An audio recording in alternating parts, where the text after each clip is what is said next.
오늘 우리가 주신 하나님 말씀 요한복음 15장 1절에서 11절 말씀입니다. 우리 한 절씩 믿음으로 교독하시겠습니다. 나는 참 포도나무요 내 아버지는 농부라. 물은 내게 붙어있어 열매를 맺지 아니하는 가지는 아버지께서 그것을 제거해 버리시고 무릇 열매를 맺는 가지는 더 열매를 맺게 하려 하여 그것을 깨끗하게 하시느니라. 너희는 내가 일러준 말로 이미 깨끗하여 졌으니 내 안에 거하라. 나도 너희 안에 거하리라. 가지가 포도나무에 붙어 있지 아니하면 스스로 열매를 맺을 수 없음 같이 너희도 내 안에 있지 아니하면 걸어하리라. 나는 포도나무요 너희는 가지라. 그가 내 안에 내가 그 안에 거하면 사람이 열매를 많이 맺나니 나를 떠나서는 너희가 아무것도 할 수 없습니다. 사람이 내 안에 거하지 아니하면 가지처럼 밖에 버려져 마르나니 사람들이 그것을 모아다가 불에 던져 사르느니라. 너희가 내 안에 거하고 내 말이 너희 안에 거하면 무엇이든지 원하는 대로 구하라. 그리하면 이루리라. 너희가 열매를 많이 맺으면 내 아버지께서 영광을 받으실 것이요 너희는 내 제자가 되리라. 아버지께서 나를 사랑하신 것 같이 나도 너희를 사랑하였으니 나의 사랑 안에 거하라. 내가 아버지의 계명을 지켜 그의 사랑 안에 거하는 것 같이 너희도 내 계명을 지키면 내 사랑 안에 거하리라. 합독합니다. 내가 이것을 너희에게 이름은 내 기쁨이 너희 안에 있어 너희 기쁨을 충만하게 하려 함이라. 아멘. 기쁘십니까? 아니면 힘드십니까? 힘도 들고 기쁘기도 하고 그렇습니다. 요한복음 15장은 예수님께서 이제 마가다락방에서 성찬식을 진행하시고 그리고 세족식을 행하시고 그리고 14장의 아주 긴 말씀들을 말씀하시면서 내가 하늘나라로 갔다가 거기서 그할 처소를 예비하고 내가 다시 오리라. 그러면서 그 유명한 요한복음 14장 6절 예수께서 이르시되 내가 곧 길이요 진리요 생명이니 나로 마음지 않고는 아버지께로 올 자가 없느니라. 이 놀라운 말씀을 주셨어요. 그리고 그 말씀을 주시고 난 후에 이제 마가다락방에서 겟세마네 동산으로 이제 이동하십니다. 여러분 겟세마네 동산 가보셨지만 그 겟세마네 동산은 아주 차가운 바위, 차가운 곳입니다. 추운 곳입니다. 그런데 거기 도착하기 전 옆을 지나가시는데 마침 포도나무 밭이 보입니다. 그 포도나무 밭을 보면서 포도 열매를 보면서 예수님께서 비유로 말씀하신 장면이 오늘 본문의 말씀입니다. 특별히 요한복음은 7가지 표적과 7가지 예수님 당신 자신의 선언을 기록하신 말씀이 기록되어 있습니다. 여러분 자세히 보시면 예수님께서 제일 먼저 기적을 베푸신 기적이 가나 혼인잔치, 우리가 가나 혼인잔치 교회에 가보았습니다. 큰 물통이 있고 그 물통, 그 물이 변하여 포도주가 된, 그런데 그 물 항아리가 굉장히 커요. 그 물 항아리가 큰데 그 물 항아리가 몇 개나 있다 그랬죠? 뭐 숫자는 중요하지 않습니다만 6 항아리가 있다 그랬어요. 그런데 거기에 물로 포도주를 만드는 기적의 역사를 처음 베푸셨어요. 그런데 왜 첫 기적의 역사가 물이 변하여 포도주를 만들었을까? 그런데 거기에 예수님 어머니가 등장해서 하인들에게 이렇게 말합니다. 무슨 말씀을 하시든지 그대로 하라. 자, 그 무슨 말씀을 하든지 그대로 하라 했을 때에 하인들이 어떻게 받아들이냐 하면 그걸 그대로 순종했어요. 그리고 그 물 항아리를 아구까지 채웠어요. 적당히 채운 것이 아니라 아구까지 채웠어요. 아구까지 채운 그 물 항아리를 예수님이 뭐라고 말씀하냐? 물이 변하여 포도주가 되라. 이렇게 말씀하셨어요. 어떻게 되었습니까? 그냥 연회장에 갖다 주우라 그랬어요. 자, 그러면 연회장에 갖다 주라 하는데 하인들이 어떻게 했어요? 예수님께서 하신 말씀 그대로 했어요. 근데 왜 그대로 했을까요? 예수님 어머니가 무슨 말씀하든지 그대로 하라 했거든요. 그래서 그대로 했어요. 자, 그러면 이 물이 언제 포도주로 변화됐을까? 이게 궁금한 거예요. 성경에는 기록되어 있지 않습니다. 그런데 언제쯤 변화되었을까? 아무도 모릅니다. 이건 제가 그래서 천국 가서 주님 만나서 주님 언제 이 물이 변화해 포도주가 되었습니까? 그런데 기적은 항상 언제 나타납니까? 가장 마지막, 가장 결정적인 순간에, 그리고 가장 감동적으로 역사하시거든요. 그러면 보세요. 물이 떠서 이제 하인들이 연회장에 갖다 줍니다. 가는 과정에서 변화되는지 아니면 그 연회장 물을 갖다 주고 받는 손님들이 받는 순간에 그게 포도주로 바뀌었는지 아무도 몰라요. 그런데 하인에게 그리고 연회장에 참여한 손님들이 둘 다 어떻게 해요? 감동이 이루어진 거예요. 물을 떠다 준 하인들도 너무너무 놀라고 감동이고, 그리고 연예계에 참 사는 사람들 그걸 맛을 본 사람도 너무너무 놀라고, 이게 하나님의 역사예요. 그런데 왜 하필이면 첫째가 물이 변화해 포도주가 되었을까? 그런데 여러분 보시면 제일 마지막으로 자기 스는 예수님께서 나는 누구라라고 말씀을 하실 때 오늘 본문의 말씀이 나는 참 포도나무다.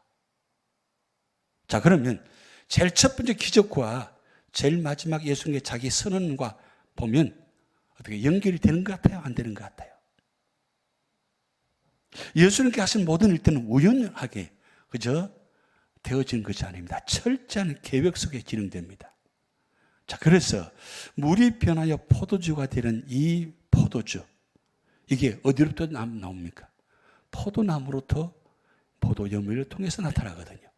그러면 예수님께서 마지막으로 나는 참 포도나무다 이 말씀하실 때에 그 의미가 오늘 본문의 첫 번째 기적과 연결된다는 거예요. 자, 그 말씀을 생각하면서, 그 기적을 생각하면서 오늘 이 본문 말씀을 봅니다. 자, 보면 나는 참 포도나무요, 내 아버지는 농부라. 자, 그러면 나는 그냥 포도나무야 하면 되는데 왜 나는 참 포도나무요라고 했을까요? 거기에는 두 가지 의미가 있어요. 그것은 첫 번째, 참 포도나무의 상태를 표시합니다. 자, 예수님께서 왜 포도나무 비유를 들었냐 하면, 예수님께서 이스라엘 표현할 때 구약에 보면 이스라엘 하면 포도나무를 연결시킵니다. 포도나무 하면 이스라엘. 그런데 오늘 포도나무 앞에 단어가 한 단어 붙죠. 참 포도나무. 자, 구약에 보면 극상품 포도나무를 심었는데 나중에 나온 것은 전혀 다른 열매가 맺힌 거예요. 그러니까 이스라엘은 하나님께서 가나안 땅에다가 포도나무로 심은 것처럼 가나안 땅에 심었어요. 그렇다면 그 가나안 땅에 포도나무를 심었으면 어떻게 돼요? 극상품 포도가 나와야 되잖아요. 그런데 극상무 포도가 나오는 것이 아니고 변질된 다른 모습이 나타나는 거예요. 왜 변질된 다른 모습이 나타났을까요? 이스라엘이 하늘 말씀을 순종하고 하늘 말씀을 받아들이고 하늘 말씀의 영향 공급받아서 그 가슴 말씀을 먹고 살았으면 그 포도나무가 극상품 포도나무가 되었을 텐데, 참 포도나무로 심은 이 이스라엘이 하늘 말씀을 떠나고 그리고 우상을 섬기고, 그래서 그 땅이 더럽혀졌어요. 땅이 더럽혀지고 그리고 포도나무가 영양 공급을 받지 못하면 어떻게 될까요? 포도나무는 비틀을 말아버립니다. 그리고 열매가 없게 됩니다. 그래서 첫 번째 의미가 바로, 나는 참 포도나무의 이 말씀은 상태를 이야기하는데, 지금 이스라엘 상태가 어떤 상태라고요? 하늘에서 이 땅에다가, 가나안 땅에다가 포도나무를 심었는데 그 포도나무는 극상품 포도예요. 이 말씀의 뜻은 오늘 저와 여러분을 예수 믿기 전에는 극상품 포도가 아니었어요. 그런데 예수 믿고 난 후에 우리를 이 땅에다가 극상품 포도나무로 심었어요. 그러면 이 포도나무는 어디로부터 영양 공급을 받아야 돼요? 하나님으로부터 영양 공급을 받아야 돼요. 하나님으로부터 영양 공급을 받는 무슨 뜻입니까? 말씀을, 은혜를, 성령 역사를 체험하고, 그래서 늘 성령 충만, 말씀 충만, 은혜 충만, 은사 충만, 능력 충만하면 이 포도나무가 어떤 포도나무 열매가 맺을까요? 거봉이 나오는 거예요. 여러분 거봉 먹어봤어요? 본 적 있으시죠? 어떻게 그렇게 굵은지 하나 입에 들어가기 힘들 정도로 큰 거봉들이 나타나요. 그렇게 극상무 포도가 나올 수 있습니다. 그런데 전혀 공급받지 못하면 어떻게 되느냐? 열매가 하나도 없어요. 3년이 지나고 4년이 지나고 5년이 지나고 6년이 지나고 10년이 지나고 20년 지났는데 아직도 어떻습니까? 열매가 없어요. 그럼 열매가 없으면 어떻게 될까요? 여러분이 좋아하시는 말씀 갈라디아서 5장 22절에서 23절, 오직 성령의 열매는 사랑과 희락과 화평과 오래 참음과 자비와 양성과 충성과 온유와 절제, 이게 극상무 포도 열매예요. 그러면 우리 삶의 자리에 이 9가지 열매가 풍성하면 어떻게 될까요? 어떤 모습이 될까요? 비실비실할까요? 까칠까칠할까요? 달고 오묘할 거예요. 여러분 신앙생활에 달고 오묘해야 되지, 늘 부족하고 늘 궁핍하고 늘 부족하고 늘 힘들면 그게 어떻게 해요? 얼마나 힘들어요. 그래서 예수님께서 지금 이스라엘을 바라보면서 마지막 비유로 이스라엘 상태를 바라보면서 당신 자신이 진짜 참 포도나무가 되겠다는 뜻이에요. 그래서 십자가에 피를 흘리는 것이, 그 피를 흘림으로 말미암아 우리에게 뭘 공급하세요? 포도주를 공급하신 거예요. 그래서 우리는 성찬식 때 포도주를 먹으면서 어떻게 해요? 피를 기념합니다. 그게 첫 번째 의미예요. 두 번째는 참 포도나무의 질을 묘사한 겁니다. 그냥 포도나무가 아니고 참 포도나무. 무슨 뜻인가요? 포도나무 중에 최고의 극상품 포도나무 질이라는 거예요. 내용이 아주 대단해요. 정말 최고의 맛이에요. 그러니까 예수님 당신 자신이 어떤 포도나무라고요? 참 포도나무라는 뜻이에요. 그래서 나는 참 포도나무요, 내 아버지는 농부라 그랬어요. 그러면 자, 내 아버지가 누구이십니까? 성부 하나님, 전능하신 하나님이 있어요. 전능하신 하나님이 이 예수님 그 참 포도나무를 어떻게 가꾸실 것 같아요?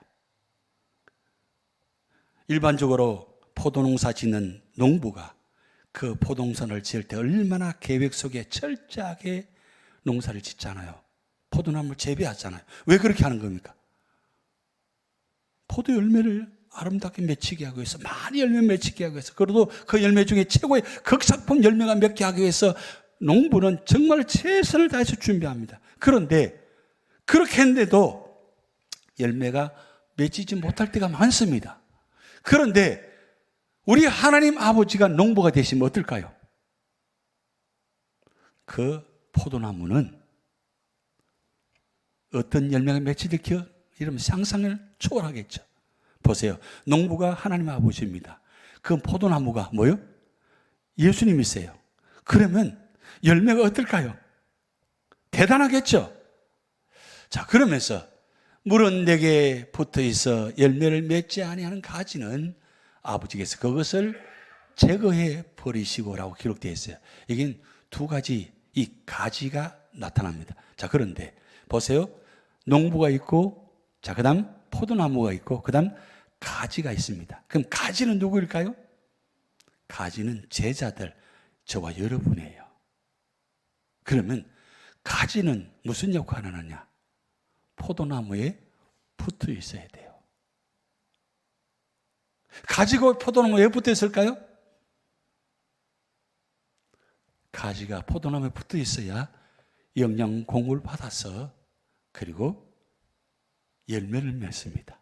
그런데 농부가 자세히 보니까 가지가 시들시들해요. 그리고 가지가 너무 많아. 그래서 어떻게 해요? 농사를 지은 분은 알 겁니다. 작은 가지들 다 정리합니다. 정리하고 본질적으로 가장 많이 맺힐 수 있는 본질의 가지만 남겨놓고 다 제거하고 그 본질의 가지를 통해서 많은 충실한 열매를 맺게 하기 위해서 모든 자는 가지들을 제거해버립니다. 그래서 열매를 맺지 아니한 가지는 아버지께서 그것을 제거해 버리시고, 그건 첫 출발해서 가지가 자랄 때부터 관리합니다. 그리고 이제 포도 열매가 맺히는 때가 됩니다. 맺힐 때에 포도 열매 나무가 가지 열매는 맺혀야 되는데 어떤 가지는 열매가 맺히고 어떤 가지는 열매가 부족해요. 그럼 그때 어떻게 하느냐? 농부가 열매가 시원찮은 열매를 맺는 가지를 잘라버립니다. 왜 잘라버릴까요? 제대로 된 가지를 살리기 위해서, 그리고 더 영양 공급을 충분히 받아서 그 가지를 통해서 아주 극상품 열매를 맺게 하기 위해서 가지를 제거합니다. 그러면서 2절에 무릇 열매를 맺는 가지는 더 열매를 맺게 하려 하여 그것을 깨끗하게 하시느니라. 여기 이 말씀의 의미는 바로 그런 의미가 있습니다. 우리를 하나님께서 포도나무로 심으시고 우리는 가지입니다. 가지된 자가 포도나무에 붙어 있어야 되는데 보면 늘 왔다 갔다 해요. 기분 좋을 때는 붙어 있다가 기분 안 좋을 때는 떨어져 있다가 그냥 어느 순간 어떻게 돼요? 가지의 힘이 약해져 가지고 붙어 있을 수가 없어요. 여기 이 말씀의 의미는 우리는 늘 누구나 다 극상품 포도를 먹기를 원하고 따기를 원합니다. 그런데 그렇게 원은 하는데 실제적으로 가지된 자가 그 열매에 올바로 영양 공급을 받지 못하니까 늘 문제가 생기는 거예요. 그렇다면 오늘 우리 삶의 자리에 나는 가지된 자인데 이 가지가 나는 어떤 상태인가? 내가 열매를 맺을 수 있는 상태인가? 열매를 맺고 있는가? 지금 열매를 풍성히 맺혀 있는지 내 자신을 되돌아보라는 거예요. 그걸 주님께서 지금 비유로 말씀하고 있습니다. 그러면서 너희는 내가 일러준 말로 이미 깨끗하여졌으니 이 뜻은 이미 뭐요? 제자도를 받아들이시고 그리고 세워주셨다는 뜻입니다. 가지로 인정한다는 뜻이에요. 그러면 가지로 인정받았으면 어떻게 돼요? 주님께서 말씀하면 내 안에 거하라. 나도 너희 안에 거하리라. 자, 여기서 첫 번째 답이 나옵니다. 그러면 가지가 열매를 많이 맺으려면 첫 번째 단계가 예수님 안에 항상 거해야 된다는 거예요. 포도나무 대신 예수님께 붙어 있기만 하면, 항상 붙어 있기만 하면, 가지가 무슨 능력이 있어서, 가지가 무슨 대단해서 열매를 맺는 것이 아니라, 사실은 가지는 부족하면 연약합니다. 아주 약합니다. 그런데 그 연약한 가지가 포도나무 대신 예수님께 딱 붙어 있으면, 포도나무 대신 예수님이 그 가지에게 영양 공급을 넣어서, 그래서 그 가지에게 아주 풍성한, 충실한, 꽉 찬 포도 열매가 맺게 하신다는 거예요. 자, 그러면 오늘 우리 삶의 자리에 그러면 가지에 붙어 있다는 뜻은 무슨 뜻인가요? 거한다는 게 무슨 뜻인가요? 하나님 안에, 말씀의 자리에, 기도의 자리에, 예배의 자리에 네가 항상 있다는 뜻이에요. 그리고 언제나 말씀을 묵상하고. 그래서 시편 1편 2절에 복 있는 사람은 1절에 이렇게 기록되어 있습니다. 악인의 길을 따르지 않고 죄인의 길에 서지 아니하고 오만한 자는 자리에 앉지 아니하고. 그 다음 2절에 1절은 수동적인 방어입니다. 그런데 2절은 적극적인 거예요. 오직 여호와의 말씀을 즐거워하여 주야로 묵상하는 자로다. 그냥 복 있는 사람이란 뭐요? 어떤 사람이라고요? 악을 멀리하는 사람 정도가 아니고, 그건 내가 아니한다고 해서, 안 한다고 해서, 서 있지 않는다고, 앉지 않는다고 해서 되는 것이 아니에요. 그러면 앉지 아니하고 서 있지 않고 그렇게 따라가지 않으려면 어떻게 되느냐? 여호와의 말씀을 즐거워하여 주야로 묵상하는 자로다. 말씀이 즐거워야 돼요. 말씀이 왜 즐거워야 돼요? 말씀 읽으면 힘든데 어떻게 즐거워요? 그랬으면 참 좋겠습니다. 성경 보면 달고 오묘하다고 하는데, 야, 말씀이 달고 오묘하면 얼마나 좋을까요? 말씀 읽기만 하면 잠이 오는데, 아니 말씀 듣기만 해도 잠이 오는데, 그렇잖아요? 오늘 우리 현실입니다. 그럼에도 내가 졸든지 주무시든지 앉아있든 어느 자리든 간에 내가 복 있는 사람 말씀의 자리에 앉아있기 때문에 하면, 여러분 그거를 1절을 이렇게, 여러분 악인의 길을 따르지 아니하고, 이걸 역설적으로 이야기하면 말씀을 따라가고, 그리고 죄인의 길에 서지 아니하고, 이걸 말씀 위에 서 있고, 그리고 오만한 자의 자리에 앉지 아니한다. 이 뜻은 그걸 역설적으로 이야기하면 말씀의 자리에, 예배의 자리에 앉는다는 뜻이에요. 그게 그렇게 되려면 어떻게 돼요? 즐거워야 돼요. 예수 믿는 게 즐거워야 돼요. 말씀 보는 게 즐거워야 돼요. 여러분 예수 믿는 것 즐겁습니까? 아멘 하기가 이렇게 힘들어요. 어려워요. 왜 수요예배를 만들어서 수요예배 힘들게 하느냐? 수요예배 안 나오면 좀 이상한 것 같고, 또 집에 앉아있자니 힘들고, 나와있자니 또 힘들고, 그래요. 어느 가든 다 힘들어요. 근데 힘들게 신앙생활한 것이 아니라, 여러분 정말 기왕이면 어떻게 해요? 즐거운 마음으로, 기쁜 마음으로. 왜요? 내가 영양공을 받아야 되니까, 극상포도 열매를 맺어야 되니까. 그래서 우리가 할 일은 어떻게 하든지 예수님 안에 항상 거하는 자. 지금 여러분 이 자리가, 여러분의 모습이 예수님 안에 거하는 자리입니다. 그게 주님께서 왜 거해야 되는가 말씀을 하고 있는 겁니다. 그러면서 가지가 포도나무에 붙어 있지 아니하면 같이 있습니다. 스스로 열매를 맺을 수 없음 같이 너희도 내 안에 있지 아니하면 그걸 하라리라. 자 보세요. 스스로 열매를 맺지 못한다 그랬어요. 여러분 우리 스스로는 열매를 맺을 수가 없어요. 우리는 힘이 없어요. 뭐 세상 경험, 지식이 많습니다. 근데 그러게 다 우리를 열매를 맺게 하는 건 절대 아닙니다. 물론 부할 수도 있습니다. 능력이 있을 수도 있습니다. 그런데 그 부함과 능력과 권세가, 명예가 우리 삶의 질을 아름답게 만들어주느냐? 그날이라는 거예요. 아니 그러면 정말 돈 있는 자, 명예 있는 자, 권세 있는 자들이 다 풍부하고 아름답고 행복해야 되잖아요. 그런데 왜 가지면 가질수록, 많으면 많을수록, 권세를 누리면 누릴수록 왜 화무 11홍이 돼요? 건불 10년이 되는 거예요? 세상은 아무리 많아도 많이 가져도 나를 행복하게 삶의 질을, 진정한 기쁨을 줄 수가 없다는 뜻이에요. 그래서 주님께서는 말씀하는 겁니다. 너희 스스로는 열매를 맺을 수 없다고 말씀하셨어요. 왜 그러냐? 너희도 내 안에 있지 않으면 그러하리라. 그래요. 그러면서 두 번째 말씀합니다. 자, 우리 같이 한번 읽어봅니다. 나는 포도나무요, 너희는 가지라. 그가 내 안에, 내가 그 안에 거하면 사람이 열매를 많이 맺나니 나를 떠나서는 너희가 아무것도 할 수 없습니다. 결국 모든 것을 할 수 있게 하신 분은 누구냐? 하나님이세요. 예수님이세요. 그래서 참 포도나무이신 예수님 안에 거하면 어떻게 해요? 누가 많은 열매를 맺게 해주세요? 주님이 많은 열매를 맺게 해주십니다. 이 은혜가 우리의 삶에 나타나야 돼요. 신앙생활 하시면서, 여러분 지금 신앙생활이 오래되셨잖아요.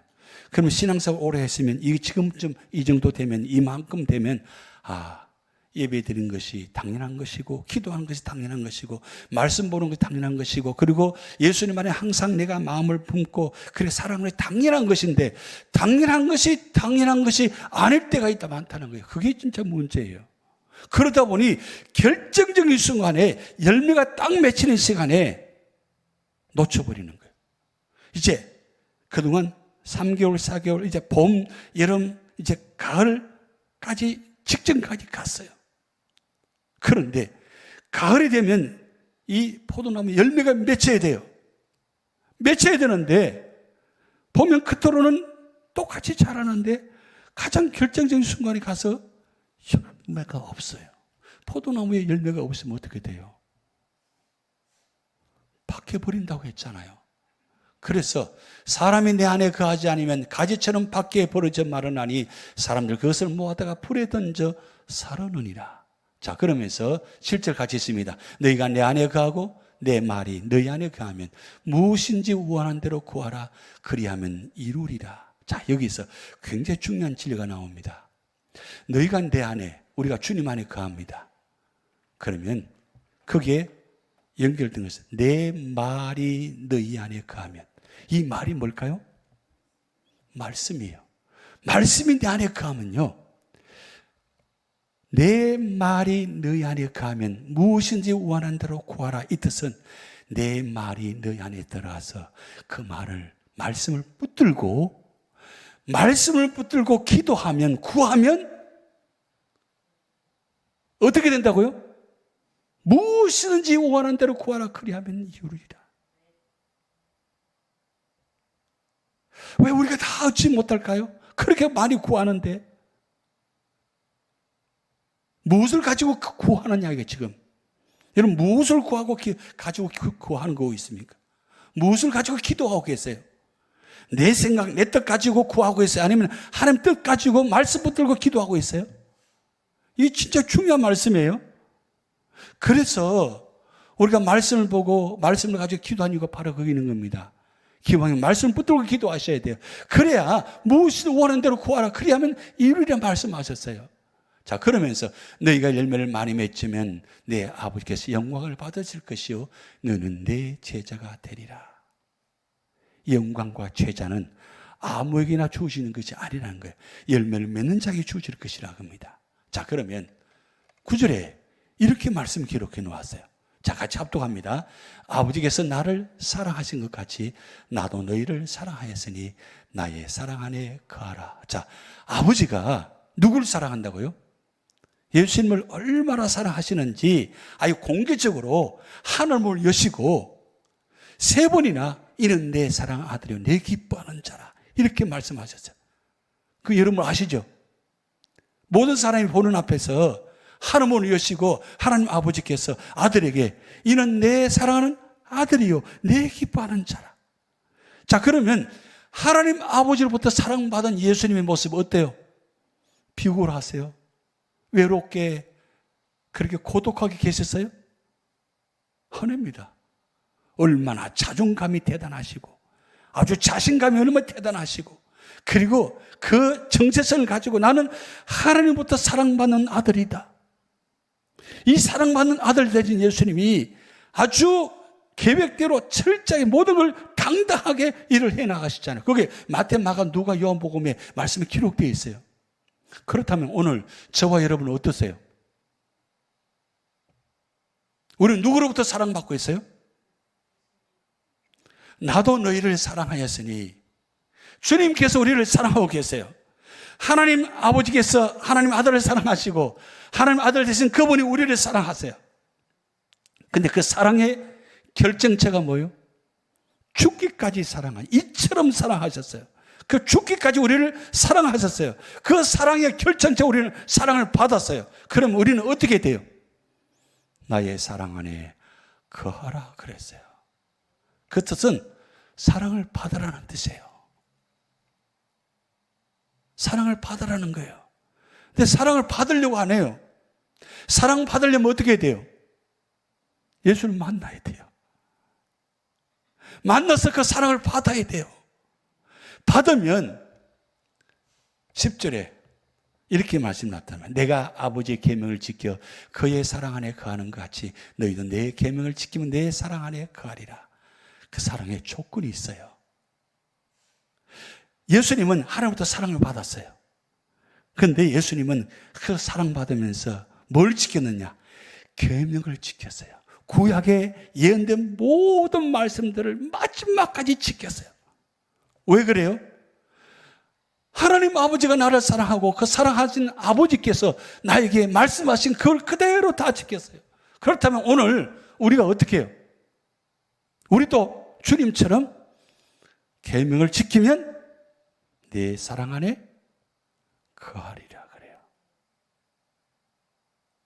사랑 말로만 하는 것이 아니고 계명을 지키는, 말씀을 지키는 게, 그게 사랑하는 거예요. 그래서 우리가 정말 사랑한다고 하면, 하나님을 사랑한다고 하면 어떻게 해요? 그 말씀을 지키는 것이 사랑하는 거예요. 자, 그래서 마지막 절에 이렇게 세 번째 아주 중요한 결론을 내립니다. 자, 같이 읽어봅니다. 내가 이것을 너희에게 이름은 내 기쁨이 너희 안에 있어 너희 기쁨을 충만하게 하려 함이라. 자, 예수님이 우리에게 뭘 주신다고요? 기쁨을 주신다 그래요. 기쁨을. 여러분, 이 시간에 여러분 성경 한번 찾아봅니다. 히브리서 12장 2절을 지금 찾아봅니다. 화면은 없습니다. 화면은 없습니다. 히브리서 12장 2절을 찾아보세요. 성경책이 없으면 스마트폰 열어보시면 거기 나옵니다. 히브리서 12장 2절. 히브리서는 구약 성경이 아니고 신약 성경입니다. 자, 히브리서 12장 2절. 신약 성경 366면입니다.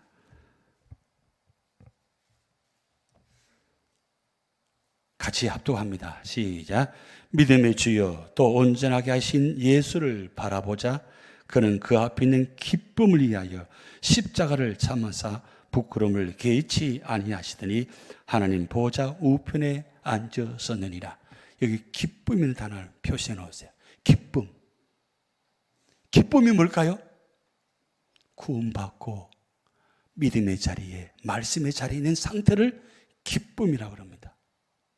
그 기쁨을 위하여 어떻게 하셨다고요? 십자가를 참아사 죽기까지 복종하셨으니. 여러분, 주님께서 우리에게 그 기쁨을 주시기 위해서 십자가를 죽으셨어요. 그러면 우리는 기쁨을 받았어요. 그게 바로 죽음에 통과한 기쁨이에요. 기쁨이 얼마나 소중한지, 얼마나 중요한지. 여러분, 기쁨이 뭘까요? 구원이에요. 세상에서 가장 큰 기쁨은 구원의 기쁨이에요. 내가 구원받은 기쁨. 거기서 기쁨이 있으면 감사가 나오게 되어 있어요. 그래서 기쁨이 너희 안에 있어. 예수님 당신 자신만 기쁨하는 것이 아니라 지금 예수님은 어디까지 기쁨을 바라보고 있는가? 그 기쁨을 받아서 기뻐하는 자. 그 감동받고 예수님께서 당신 자신의 십자가에 죽으셔서 피 흘려서 그 죽으신 그걸 통해서 받아들이고 믿고 그 기쁨을 받는 자들이 기뻐하는 모습 보면서 주님은 기쁨으로 십자가를 참으사 그러니까 지금 여러분이 예배 드리고 이 기뻐하는 이 모습 때문에 이미 아시고, 언제요? 십자가 죽기 전에 이미 아시고 그걸 바라보시면서 십자가의 고통을 참으셨다 그래요. 얼마나 기쁨이 기뻐하시는 좋으신지. 여러분, 우리 자녀들이 제일 기뻐할 때가 언제입니까? 부모된 자로서 사업 성공하는 거, 그것도 기뻐하는 일이죠. 좋은 아내, 남편을 만나서 결혼 잘해서 아이 낳는 거 기쁘죠. 근데 그보다 더 중요한 기쁨이 뭔 줄 아세요? 예수 믿고 구원받아서 하나님 앞에 헌신하는 자녀들. 아버지, 내 지금 성교가 있습니다. 이 기쁨. 예수 믿고 구원받아서 구원의 감격을 갖고 믿음 생활하는 그 자녀들 보면서 얼마나 기뻐하는, 이게 진정 기쁨이잖아요. 그래서 기쁨이 어떻다고요? 충만하게 하려 합니다. 적당히 그냥 비실비실 웃는 것이 아니고 너무 기뻐서, 너무 기쁨이 충만해서 견딜 수 없어서, 그저 견딜 수 없어서 이 기쁨을 나타내는 모습. 그래서 세 번째, 참 포도나무이신 예수님 안에 거하면 기쁨이 충만합니다. 자, 다시 정리합니다. 참 포도나무이신 예수님 안에 항상 거해야 한다는 사실을 기억하십시오. 그리고 참 포도나무이신 예수님 안에 거하면 많은 열매를 맺는다는 것. 그리고 마지막 세 번째 같이 읽어봅니다.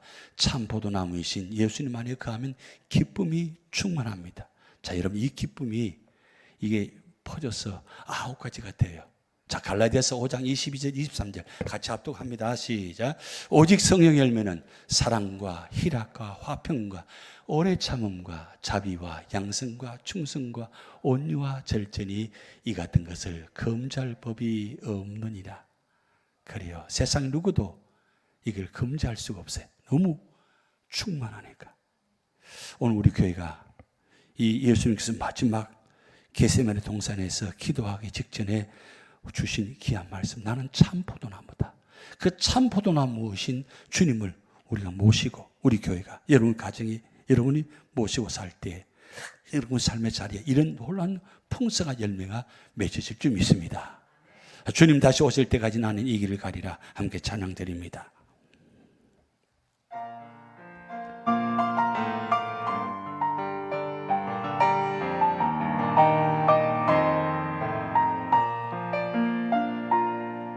주님 다시 오실 때까지 나는 이 길을 가리라.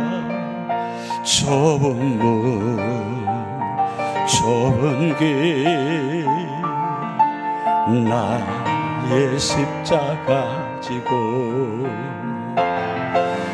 나의 가는 이 길 끝에서 나는 주님을 보리라. 이 영광의 내 주님 나를 맞아주시리. 아멘. 주님 다시 오실 때까지 나는 일어나 달려가리라. 주의 영광 온 땅 덮을 때 나는 일어나 노래하리. 내 사모하는 주님 온 세상 구주시라. 내 사모하는 주님 영광의 왕이시라. 영광의 왕이시라. 영광의 왕이시라. 아멘. 하늘에 계신 우리 아버지여, 이름이 거룩히 여김을 받으시오며 나라에 임하옵시며 뜻이 하늘에서 이룬 것 같이 땅에서도 이루어지이다. 오늘날 우리에게 일용할 양식을 주옵시고 우리가 우리에게 죄지은 자를 사하여 준 것 같이 우리 죄를 사하여 주옵시고 우리를 시험에 들게 하지 마옵시고 다만 악에서 구하옵소서. 대개 나라와 권세와 영광이 아버지께 영원히 있사옵나이다. 아멘.